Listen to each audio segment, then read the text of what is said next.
I want to add to that a little bit. I think you're right. There's a role for us and for organizations like Weaponization Watch and the Eagles that the DOJ, we can help President Trump by identifying, number one, cases like Dr. Ron's case that are crying out for justice because they can't keep track of all these things. And what we're going to do in my case is we're going to identify the bad actors and say, these are the people that you should fire so they don't know what to do because there's only 6 of them, or there's more now, but if, trying to control 30,000 people. So we can do that. We can help them. And I wish I had something more that I could say about how do we structurally fix it. I think it's going to be very difficult.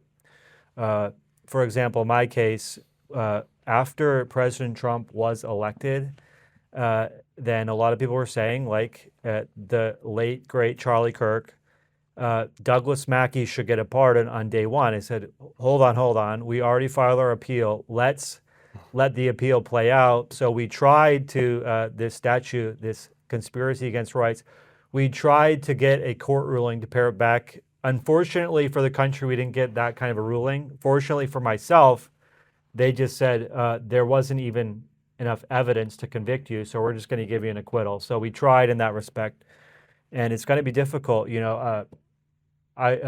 This statute, like you said, was used against President Trump.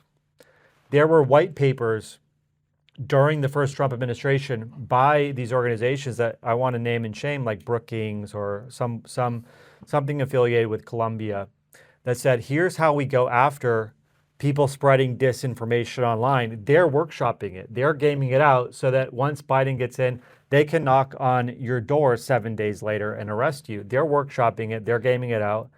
They used the statute against me. And then they said, how do we get these people who are protesting at abortion clinics?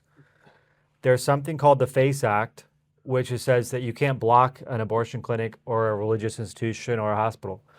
But when Republicans helped Democrats pass that law, they agreed that a first-time offender would not face federal prison time. So this is how malicious the Biden administration was. What did they do?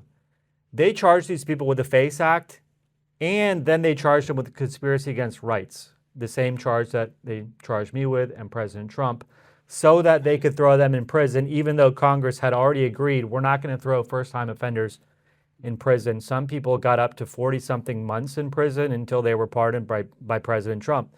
So I don't know how we stop these people, but they're out there right now.